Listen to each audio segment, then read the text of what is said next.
मोर आउ गोटे भिडियो आपण मानकु बहुत बहुत स्वागत। तो आशा करूचे आपण माने समस्ते भलरे थिबे।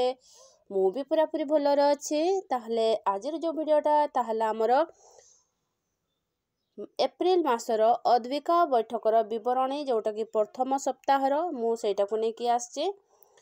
तो वीडियोटा स्टार्ट करने आगु मोर आपण मानकु रिक्वेस्ट, जदि आपण माने मो चैनल रे फर्स्ट टाइम आछंती तो मो चैनल को निहाती सब्सक्राइब कर देबे, बेल आइकन टा को जाक्की देबे, ताले एही परि भाबरे इन्फॉर्मेशन वीडियो सब आपण पाई पड़बे।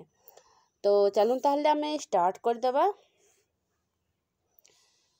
अद्यता 6/4/2024 तारिख दिवा 10 घटिका समय रे अंगनवाड़ी केन्द्र बड़भुंडू ठारे ग्रामर समस्त किशोरी बालिका, आशा दीदी, एनएम दीदी, एसएचजी मेंबर मानंकु नहीं साप्ताहिक बैठक अद्विका बैठक अनुष्ठित होइथिला। उक्त बैठक रे दीपा मार्डी सखी और सहेली सस्मिता मुर्मू सभा कार्य परिचालन रे सहाय्य करिथिले। एप्रिल मास आलोच्य विषय लिंग लिंगगत भेदभाव।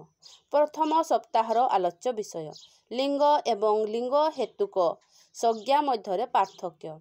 जेंडर लिंग शब्दर अर्थ एक मनुष्य को शरीरर संरचना किंबा भौतिक संरचना रे अंतर प्रदर्शित करिबा, समाज रे पुरुष और महिला मध्य एक अंतर को दर्शाई थाए।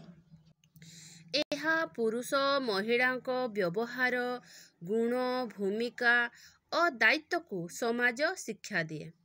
पुरुष महिला निमंते समाज रे तांकर भूमिका बंटन करी दिया जाइछि। पुरुष और महिला पोशाक, व्यवहार, कथा कहिबार शैली, चालिबा कार्य मध्य बंटन करा जाइछि।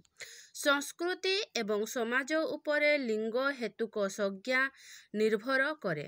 लिंग हेतुक विचारधारा द्वारा पुरुष एवं महिला मानंकु सेमानकर लिंग उपरे आधार करी किपरि व्यवहार करिबा उचित ताहा समाज शिक्षा देई थाए किंबा आशा करि थाए।